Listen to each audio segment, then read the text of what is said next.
Doctor Nagalakshmi Chaudhary ಅಕ್ಕನವರ ಆಶೀರ್ವಾದದೊಂದಿಗೆ ಜನ್ಮಭೂಮಿ ಫೈರೋಜ್ ಖಾನ್ ಅವರ ಸಾರಥ್ಯದಲ್ಲಿ March 8, 2026 ವಿಶ್ವ ಮಹಿಳಾ ದಿನಾಚರಣೆಯ ದಿನದಂದು ಅದ್ಧೂರಿ ಉದ್ಘಾಟನೆ. ಅಕ್ಕನವರ ಹೋರಾಟಕ್ಕೆ ಬೆಂಬಲವಾಗಿ ಅಕ್ಕನವರ ಕೈ ಬಲಪಡಿಸಲು ಯಾವುದೇ ರಾಜಕೀಯ ಇಲ್ಲ, ಯಾವುದೇ ಜಾತಿ ಧರ್ಮ ಭೇದ ಇಲ್ಲ, ಯಾವುದೇ ಲಿಂಗಭೇದ ಇಲ್ಲ. ಅವರ ಕಾರ್ಯ ಮೆಚ್ಚುವವರು ನೀವು ಯಾರೇ ಆಗಿರಿ, ಬನ್ನಿ ಒಂದು ಸಂಘಟನೆ ಮೂಲಕ ಅವರಿಗೆ ಇನ್ನಷ್ಟು ಶಕ್ತಿ ತುಂಬೋಣ. ನಮ್ಮ ಹೆಣ್ಮಕ್ಕಳಿಗೆ ನ್ಯಾಯ ಕೊಡಿಸೋಣ. ಸದಸ್ಯತ್ವ ಆರಂಭಗೊಂಡಿದೆ. ನಿಮ್ಮ ವಿವರವನ್ನು ವಾಟ್ಸ್ಆ್ಯಪ್ ಮಾಡಿ. WhatsApp number 8884028282. ನಮಸ್ಕಾರ ಸ್ನೇಹಿತರೆ, ನಾವು ಇತ್ತೀಚೆಗೆ ನಮ್ಮ ಕರ್ನಾಟಕದಲ್ಲಿ ನಡೆಯುತ್ತಿರುವ ಕೆಲವಾರು ಬೆಳವಣಿಗೆಗಳನ್ನು ಗಮನದಲ್ಲಿ ಇಟ್ಕೊಂಡು ಒಂದು ಮಹಿಳಾ ಸಂಘಟನೆಯನ್ನು ಕಟ್ಟಬೇಕು ಅನ್ನೋ ಉದ್ದೇಶದಿಂದ ಒಂದು ಹೊಸ ಸಂಘಟನೆಯನ್ನು ಕಟ್ತಾ ಇದ್ದೇವೆ.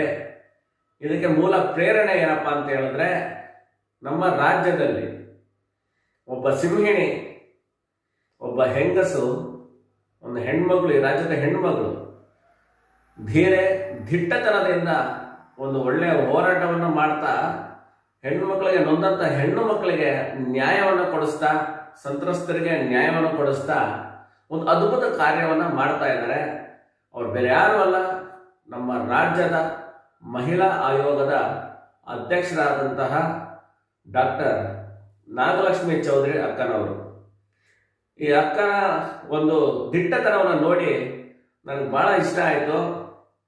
ಸೊ ಹಾಗಾಗಿ ಈಗಾಗಲೇ ನಮ್ಮ ಒಂದು ಕನ್ನಡಪರ ಸಂಘಟನೆ ಇದೆ, ಜೈ ಜನ್ಮಭೂಮಿ ರಕ್ಷಣಾ ಪಡೆ ಅಂತೇಳಿ ಈಗಾಗಲೇ ಒಂದು ಸಂಘಟನೆ ಇದೆ. ಅದು ಸುಮಾರು 8 ರಿಂದ 9 ವರ್ಷದಿಂದ ನಡ್ಕೊಳ್ತಾ ಬರ್ತಾ ಇದೆ. ಸೊ ಅದೊಂದು ಕನ್ನಡಪರ ಸಂಘಟನೆ ಆಗಿದೆ. ಸೊ ಒಂದು ಯೋಚನೆ ಮಾಡಿದೆ, ಏನಂತ ಹೇಳಿದ್ರೆ, ನಾವು ಯಾಕೆ ಈ ಒಂದು ಅಕ್ಕನವರ ಬೆನ್ನಿಗೆ ನಿಲ್ಲಬಾರ್ದು.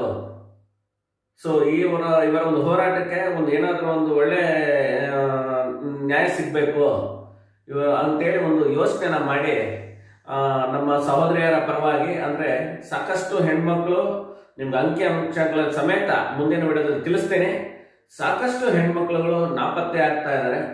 ಎಲ್ಲಿ ಹೋಗ್ತಾ ಇದ್ದಾರೆ, ಏನಾಗ್ತಾ ಇದ್ದಾರೆ ಅವ್ರಿಗೆ ಮಾಹಿತಿ, ಸರಿಯಾದ ಮಾಹಿತಿಗಳಿಲ್ಲ. ಕೆಲವಾರು ಬಲ್ಲ ಮೂಲಗಳ ಪ್ರಕಾರ ತಿಳುವಳಿಕೆ ಬರೋದು ಏನಂತ ಹೇಳಿದ್ರೆ, ಕೆಲ ಹೆಣ್ಮಕ್ಳುಗಳು ಪ್ರೀತಿಸಿ ಹೋಗ್ಬಿಟ್ಟು ಮದುವೆ ಆಗೋಕ್ಕೆ ಮನೆ ಮಾಡಿ ಬಿಟ್ಕೊಂಡು ಹೋಗ್ಬಿಟ್ಟಿರ್ತಾರೆ. ಅಲ್ಲಿ ಕೆಲವು ಪೋಷಕರುಗಳು ನಾಪತ್ತೆ ಪ್ರಕರಣ ದಾಖಲೆ ಮಾಡಿರ್ತಾರೆ. ಇನ್ನು ಕೆಲವರು ಪುಸಲಾಯಿಸಿ ಹೆಣ್ಮಕ್ಳುಗಳಿಗೆ ಉದ್ಯೋಗ ಕೊಡಿಸ್ತೀವಿ ಅಂತೇಳಿ ನಗರ ಪ್ರದೇಶಕ್ಕೆ ಕರ್ಸ್ಕೊಂಡ್ಬರೋಂಥದ್ದು, ಅಥವಾ ಮುಂಬೈ ಇತರೆ ಪ್ರದೇಶಕ್ಕೆ ಕರ್ಕೊಂಡೋಗಿ ಅಲ್ಲಿ ಏನೋ ಒಂದು ನಡೆದಿರುತ್ತೆ. ಸೊ ಅದ್ರ ಬಗ್ಗೆ ಸರಿಯಾದ ಮಾಹಿತಿಗಳಿರೋದಿಲ್ಲ. ಸೊ ಹೊರದೇಶಗಳಿಗೆ ಮಾರಾಟ ಮಾಡುವಂಥದ್ದು ಸಾಕಷ್ಟು ನಡೆದಿರುತ್ತೆ.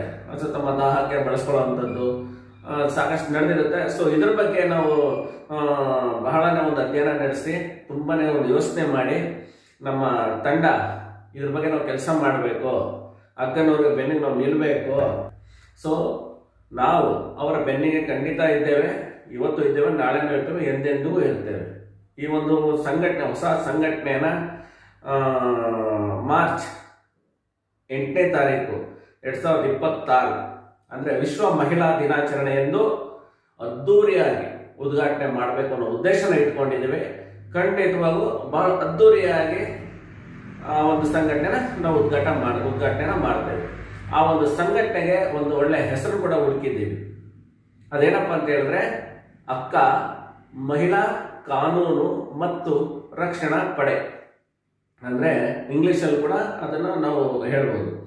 ಅಕ್ಕ ಅನ್ನೋದು ಕಾನ್ಸ್ಟೆಂಟ್ ಆಗಿ ಇಟ್ಬಿಡುತ್ತೆ. Okay, so women's law and defence force ಅನ್ನೋ ಹೆಸರಿನಲ್ಲಿ ರಾಷ್ಟ್ರ ಮಟ್ಟದಲ್ಲಿ ಸಂಘಟನೆನ ಕಟ್ತೀವಿ, ರಾಷ್ಟ್ರ ಮಟ್ಟದಲ್ಲಿ. ಸೊ ಎಷ್ಟು ಜನ ಅವರ ಬೆನ್ನಿಗೆ ನಿಲ್ತಾರೆ ಅನ್ನೋದನ್ನು ನೀವು ನೋಡ್ತಾ ಇರಿ. ಸೊ ಖಂಡಿತವಾಗೂ ಅವ್ರು ಮಾಡ್ತಾರಂಥ ಹೋರಾಟಗಳಿಗೆ ನ್ಯಾಯ ಸಿಗೋ ಥರ ಆಗಬೇಕು ಅನ್ನೋದಷ್ಟೇ ನಮ್ಮ ಉದ್ದೇಶ ಆಗಿದೆ. ಸೊ ಸಾಕಷ್ಟು ನಮ್ಮ ರಾಜ್ಯದಲ್ಲೂ ಕೂಡ ಹೆಣ್ಮಕ್ಳುಗಳಿಗೆ ಶೋಷಣೆ ನಡೀತಾ ಇದೆ. ಸೊ ಲೈಂಗಿಕ ಶೋಷಣೆಗಳಾಗಿರ್ಬೋದು, ಇತರೆಗಳಾಗಿರ್ಬೋದು. ಸೊ ಅದ್ರ ವಿರುದ್ಧ ನಮ್ಮ ಹೋರಾಟ ಆಗಿರುತ್ತೆ. ಸೊ ಹೆಣ್ಮಕ್ಳು ಸಮೇತ, ಆ ಹೆಣ್ಮಕ್ಳು ಬೇರೆ ಯಾರೂ ಅಲ್ಲ, ನಮ್ಮ ಅಕ್ಕ ತಂಗಿದರಾಗಿರ್ಬೋದು, ನಮ್ಮ ತಾಯಂದಿರಾಗಿರ್ಬೋದು, ಸಾಕಷ್ಟು ಬಗೆಯ ಅವ್ರಿಗೆ ತೊಂದರೆಗಳು ನಡೀತಾ ಇದೆ. ಸೊ ಮುಂದಿನ ಒಂದು ವಿಡಿಯೋದಲ್ಲಿ ಸಂಪೂರ್ಣ ವಿವರಗಳನ್ನು ಕೊಡ್ತೇನೆ. ನಮ್ಮ ಸಂಘಟನೆಯ ದೇವೋದ್ದೇಶಗಳು ಏನು ಅನ್ನೋದ್ರ ಬಗ್ಗೆ ಪೂರ್ತಿ ವಿವರದೊಂದಿಗೆ ನಾನು ಬರ್ತೀನಿ ಮುಂದಿನ ವಿಡಿಯೋದಲ್ಲಿ.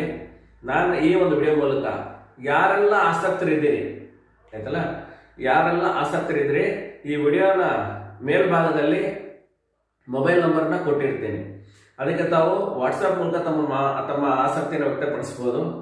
ತಮ್ಮ ವಿಚಾರಧಾರೆಗಳನ್ನು ಅಲ್ಲಿ ವಾಟ್ಸಪ್ ಮೂಲಕ ಕೂಡ ತಾವು ವ್ಯಕ್ತಪಡಿಸಬಹುದಾಗಿರುತ್ತೆ. ಸೊ ಯಾರೆಲ್ಲ ನಮ್ಮ ಸಂಘಟನೆಗೆ ಸೇರ್ಬೇಕಂತ ಬಯಸ್ತೀರೋ ನಿಮ್ಮೆಲ್ಲರಿಗೂ ಮುಕ್ತ ಆಹ್ವಾನ ಇದೆ. ಬನ್ನಿ, ಎಲ್ಲರೂ ಒಂದಾಗೋಣ.